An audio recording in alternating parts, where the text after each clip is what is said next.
So we learned recently that there's going to be a variety pack for Call of Duty, Modern Warfare Remastered, a variety map pack with 4 new maps for this remaster that came bundled with Infinite Warfare. This is interesting because, I mean, on the one hand, it's great that there's new content for Modern Warfare Remastered, which was a great remaster. On the other hand, at this point, if you were to buy the game Infinite Warfare in the deluxe version that came with Modern Warfare, that would cost $80. If you were to also buy a season pass, that's another $50.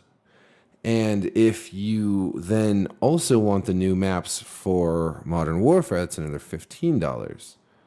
So depending on how you buy that, that's going to cost you, I mean, close to $150, maybe 150 if you have tax.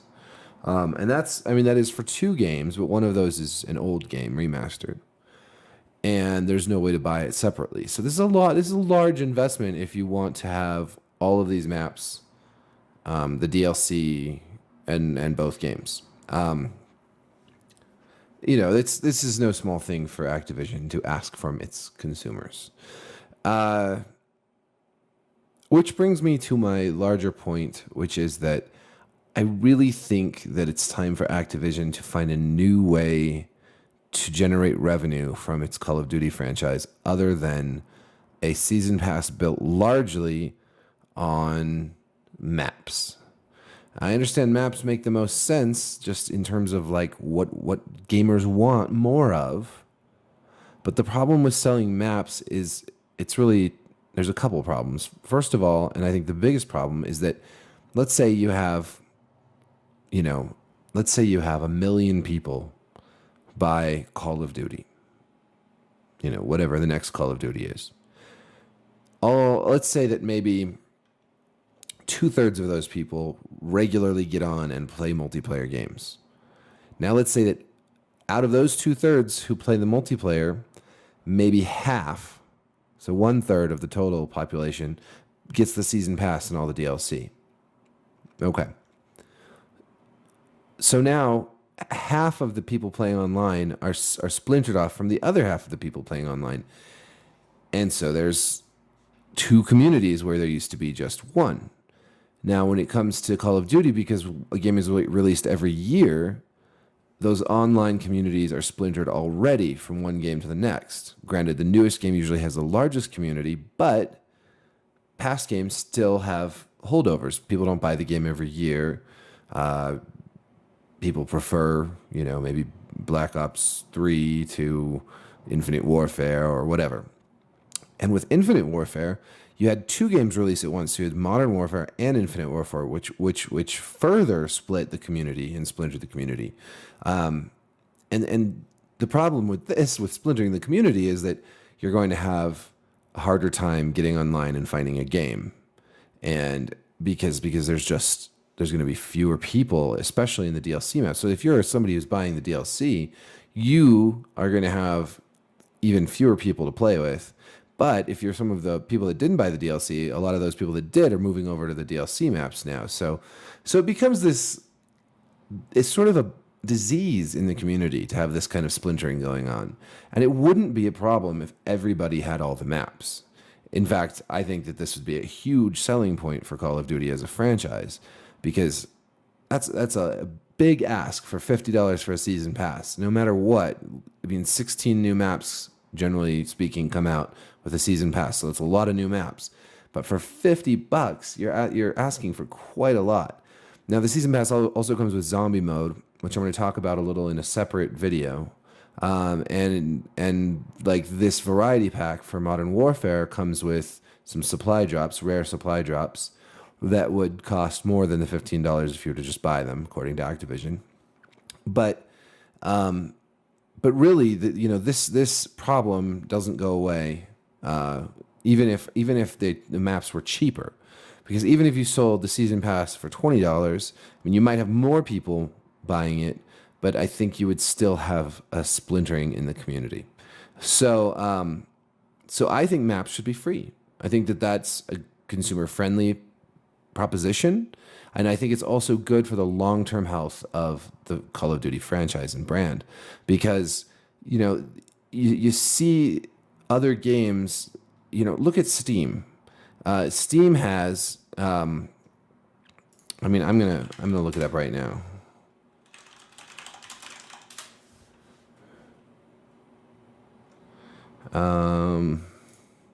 Game and player statistics at Steam. All right. So current players for Counter-Strike Global Offensive, 216,000. Peak today was at 657,000. Team Fortress, 39,000. Peak, 53,000. These are, free-to-play games. Let's see. Is Call of Duty... Call of Duty Black Ops 3 is number 100 on here with 2,000 and a peak of 5,000 today.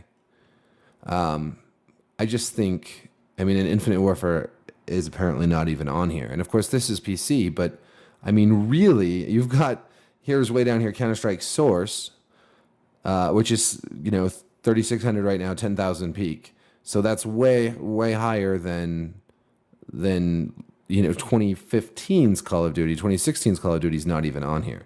Well, you have, a bunch of games like Paladins, Grand Theft Auto 5, Rocket League, Path of Exile, a whole bunch of games on here that are outperforming that. In Borderlands 2. So what's the solution to this? I don't think that Call of Duty should go free to play necessarily, at least yet. But I think if you sold the game for $60 and that came with all the maps for free and they were released over time, and then you found, if Activision could find other revenue streams, they can continue with the supply drops. They can boost that even, have more aesthetic items, take a few notes from Overwatch. Have some interesting events, that coincide with the release of the new maps. I would go so far as to say don't release a Call of Duty every year. But that's just me. I think one of the strengths of Counter-Strike Global Offensive right now is that you're not seeing a new game release every year, you just have the one game, and then of course there's new maps, and there's the competitive side of it, and there's mods and all sorts of things, and user-generated content. There's a lot going for that. But the fact that there is just one game, and it's not being splintered by every year and every DLC pack, really makes a big difference.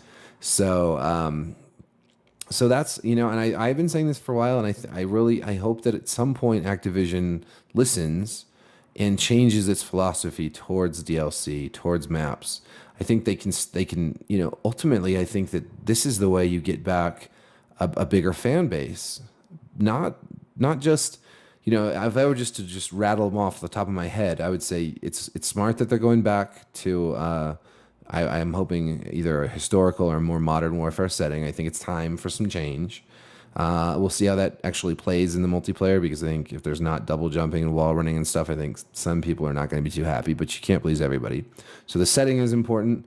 I think a real emphasis on not necessarily creating bigger, more bombastic campaigns, but rather, good down to earth campaigns like Modern Warfare, Call of Duty 4. That game, it feels like, especially in the last few years, each campaign gets bigger and crazier and more expensive, and I don't think that is necessarily what's needed. I really would like to see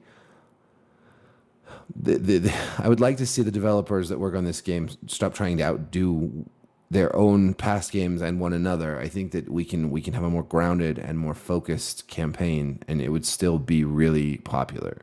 It just has to be good. I think that we can't have zombies every year for the co-op. I think this is a mistake.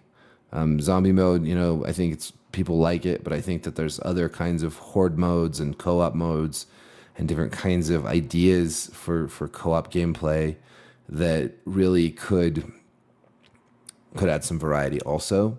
And then I think a new focus on a different kind of season pass, a different kind of DLC, and a move away from selling maps. I think that the only way you can really sell maps and not splinter the community is to have, if there's any player on either team that owns the map, then anyone else that plays can play on that map with them. So if Joe has, DLC map X, Y, Z, and P, then and he's in a match and there's a bunch of 11 other people in the match or whatever. His maps can go into the rotation for everyone. That could work. I think that's a not perfect solution, and I think free maps is a better solution, but that would be still a better way to keep the community from splintering as much. But these are ways I think that Activision can grow the Call of Duty brand again, because it's been on the decline for years now, and I think that there needs to be some big changes, and I really think that they will sell more copies of the game, of the next game or the games down the road, if they weren't also asking for so much money for DLC, and gamers didn't know that that in a few months, the community is going to get broken into pieces with this DLC. So, anyways, that's my take. I strongly urge people to complain about this and to let their voices be heard as consumers. I'm a sucker for a Call of Duty game. I really enjoy them. It's kind of my guilty pleasure, but I just think that they can do better. So, peace.